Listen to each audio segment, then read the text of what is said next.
evening. Thank you for joining us here on Business at 9. I'm Nivedna Prabhu, and of course our top focus for the hour. India's GST system is getting a major overhaul with the next generation GST reforms effective September 22nd, 2025. Now the GST Council has streamlined tax slabs to 5% for essentials and 18% for most goods, scrapping the 12% and 28% rates with a 40% slab for luxury and thin goods. Now, essentials like toothpaste, soap and small cars will see lower prices, while health insurance and unpackaged paneer are now tax exempt. Now, businesses, especially MSMEs, will benefit from simpler compliance and faster refunds. In fact, economists predict 100 to 120 basis point boost to the GDP, though the government expects a short-term revenue dip. We track and discuss how these reforms reshape India's economy tonight. And to do the same, I'm being joined in by both my guests this evening. Let me take the opportunity to be introducing them. Harpreet, who is a partner Deloitte India, as well as Jayashree Parthasarathy, tax partner EY India. Good evening to the both of you. Thank you very much for taking the time out. Let me begin with you, Jayashree. And in fact, Harpreet, I'll come to you as well. The first question to the both of you is, how do you look at it? What do you make of the reforms? Jayashree, let me begin with you.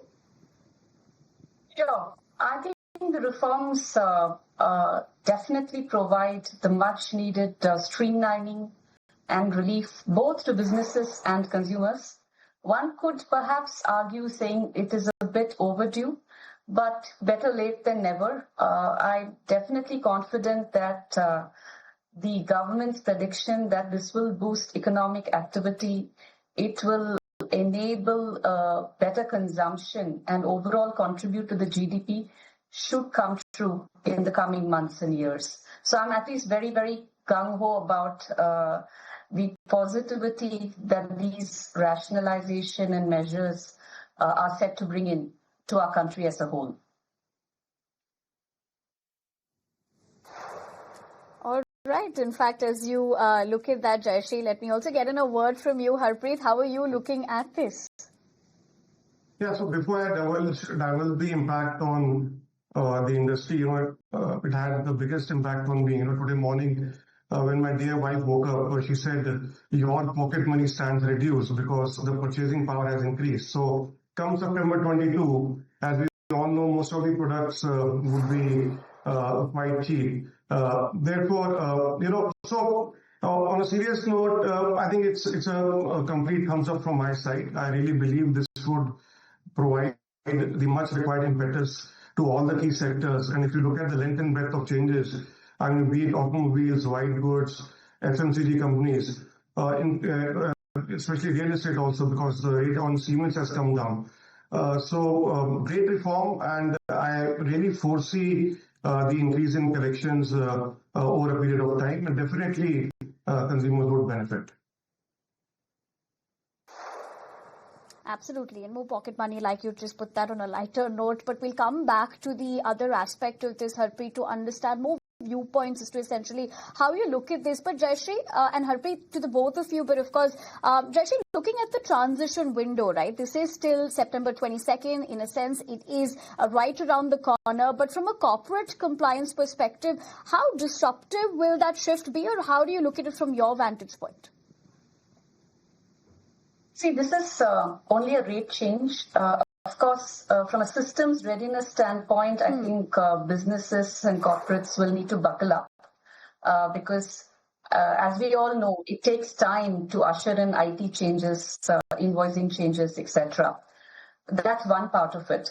I think the other aspect is gearing up for the transition in terms of better planning inventory, better planning the costs associated with the transition. So if we take a simple example, and we are hearing a lot about consumers waiting for the rate change before they can place orders, particularly, let's say, high-value items like cars, right? We know the rate is going to go down. And there's a lot of talk in the market about sales dropping until September 22nd. So it's very important then for automakers, dealers, distributors to better manage the inventory to ensure that there is sufficient stock available at the lower rate when the rate change comes about.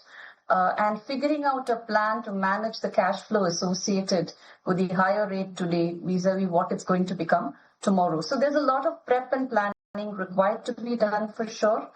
Doable.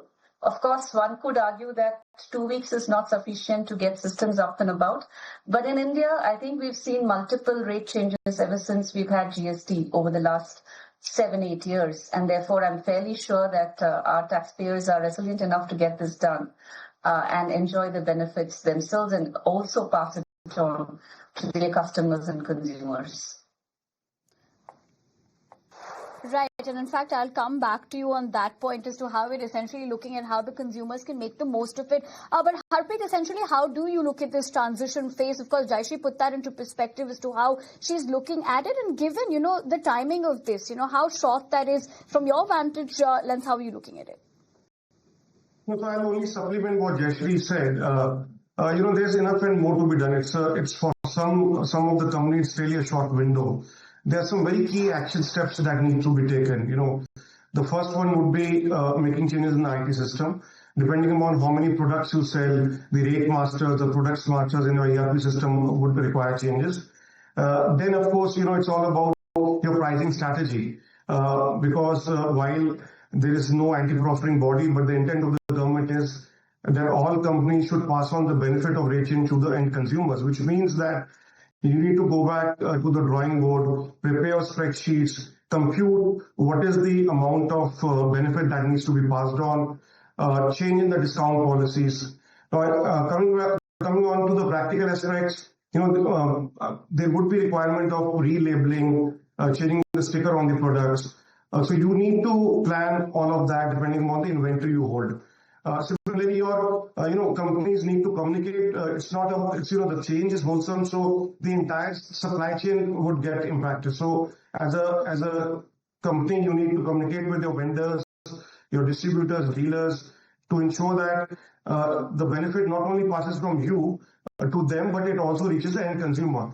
So in summary, enough and more to be done. But as Jayashree rightly pointed, it's not the first time. Hopefully, the industry should be able to cope with such change.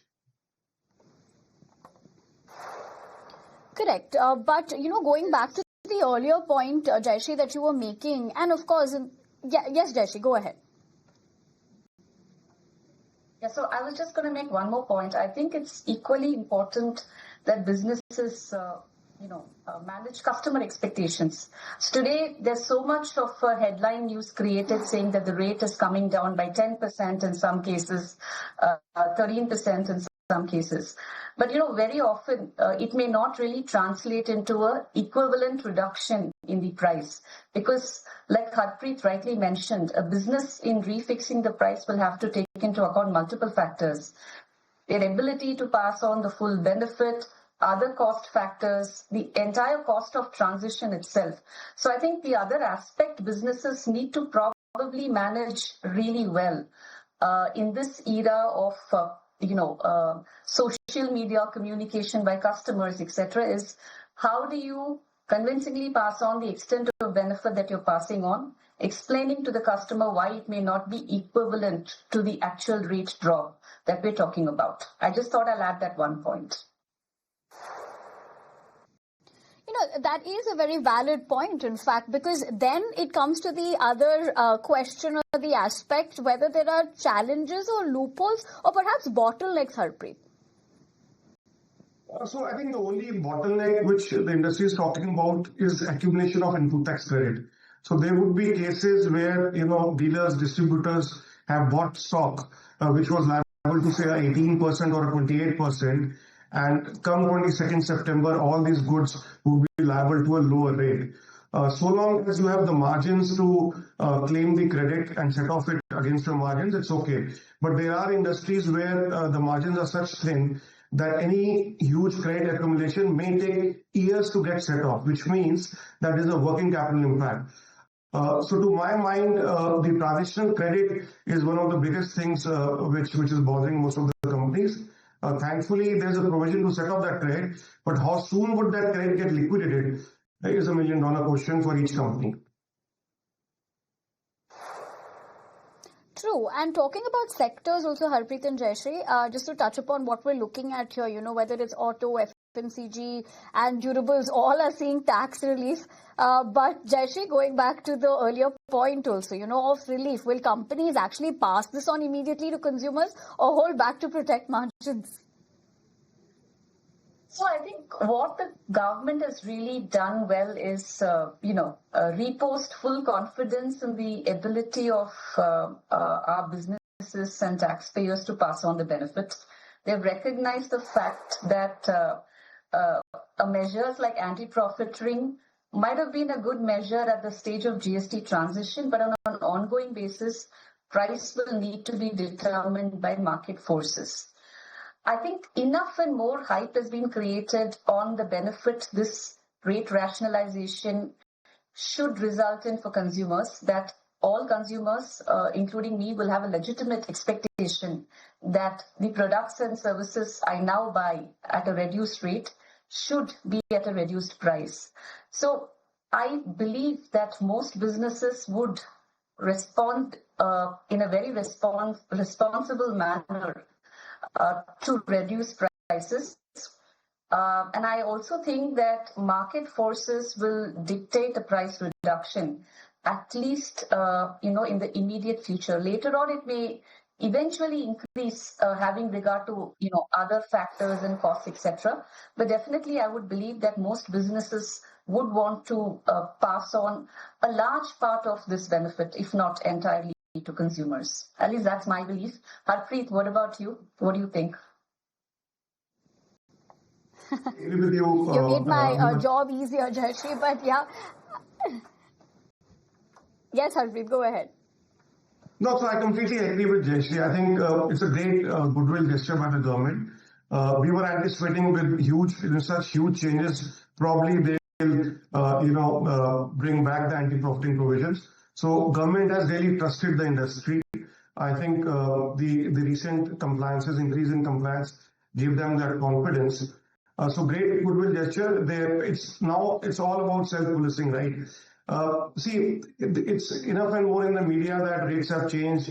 The public has become more mature. And I genuinely believe that the benefits would reach out to the armed army, as we say. Because, also it is to be noted that anti-profiting provisions, when they were brought, when GST came in India, did not yield the, desired results. I mean, if you look at the number of litigations vis-a-vis the kind of recovery that was done, it was not a huge success.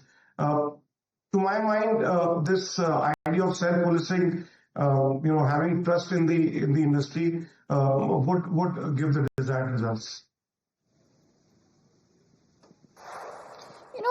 Of course, talking about the desired results, time is going to tell how that is going to pan out. But something I want to touch upon, Jayashree and Harpreet, both is, certain sectors that we're looking at. There was so much chatter about insurance, right? And what that is essentially done now. But Jayashree, let me come to you. Given what we're looking at that in terms of how this has changed, beyond affordability, does this really reposition the way we're looking at this for India? In terms of the growth story and overall? Yeah. So I definitely think it does. I think it definitely gives an indication that our GST regime has matured. When we started talking about GST aspirationally, the first of the committee reports by Mr. Kelkar talked about a 2 rate or a 1 rate structure at a lower rate of about 12% being the average. And if you look at it today, while we may be at a 2-tier rate with an outlier rate of 40% as opposed to the 4-tier rate we have had so far, the average GST rate has been about 11.5%, quite close to what Mr. Kelkar had proposed. And with this rate reduction, it's coming down effectively to a 10.5%. So that shows that the regime is maturing. That shows the confidence of the government in stabilizing the rate, in bringing it to a lower level to boost economic activity. So I think it's definitely a move in the right direction. The other angle, of course, is, the government has chosen sectors quite carefully. These are sectors which produce goods and services for mass consumption, including by middle class, lower middle class. So it's definitely going to help them enjoy these goods and services better. The other angle is it also effectively tries to perhaps bridge a little bit of the gap caused by certain international developments like the US reciprocal tariff.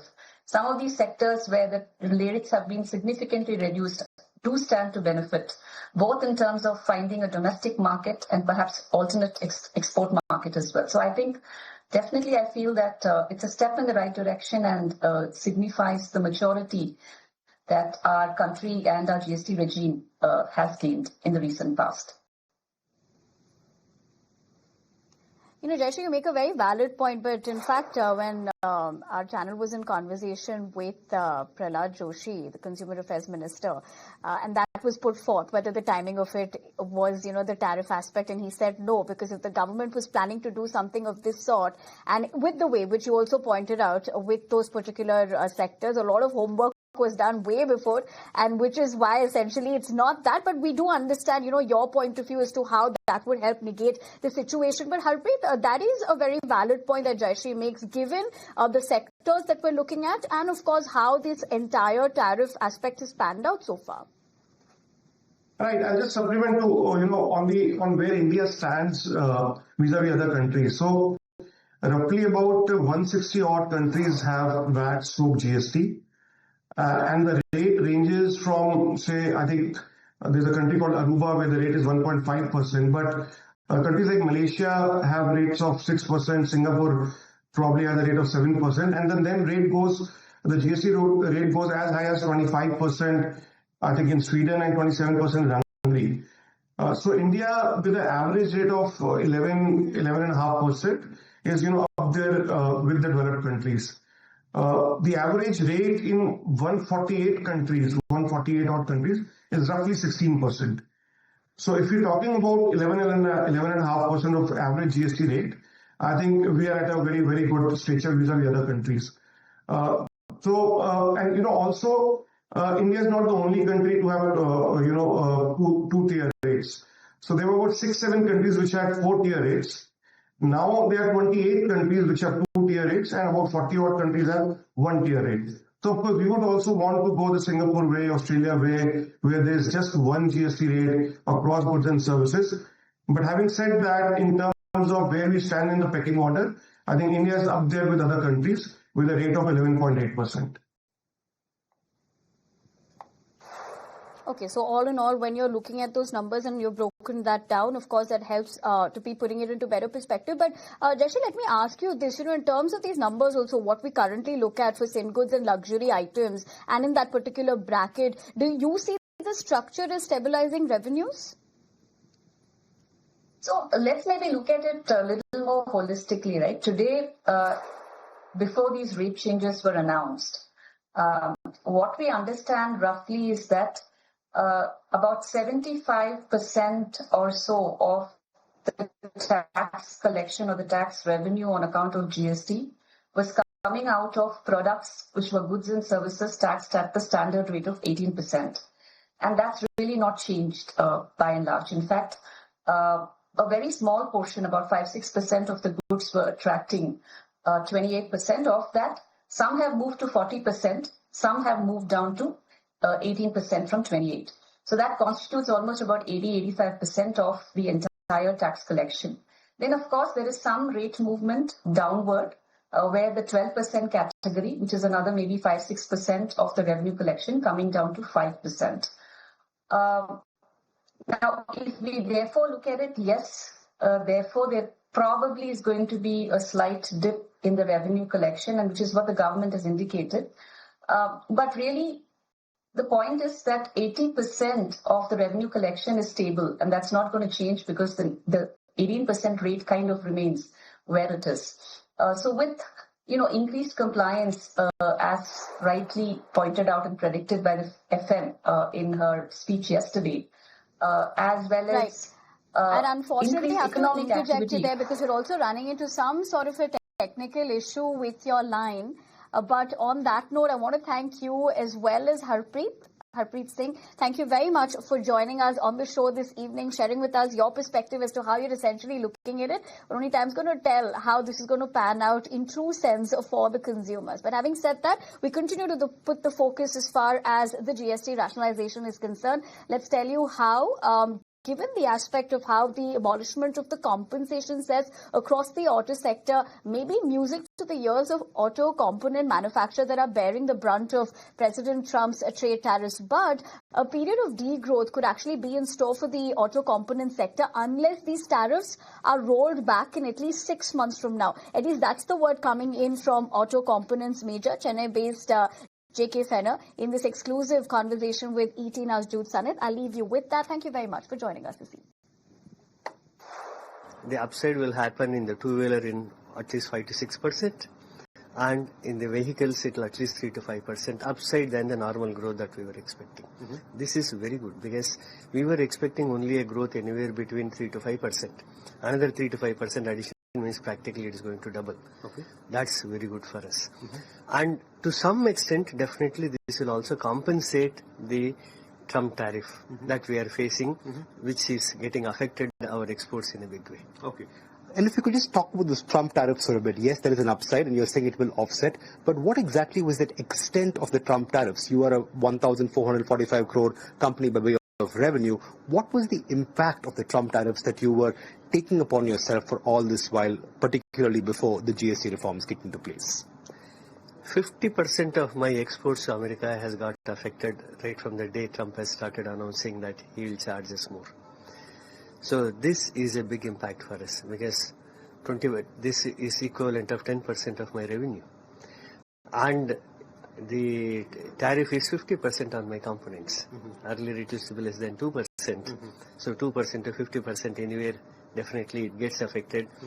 The American people will now start looking for vendors where the tariff is going to be lower. Though my product is good, quality is good, but it's only the tariff that is giving us the challenge.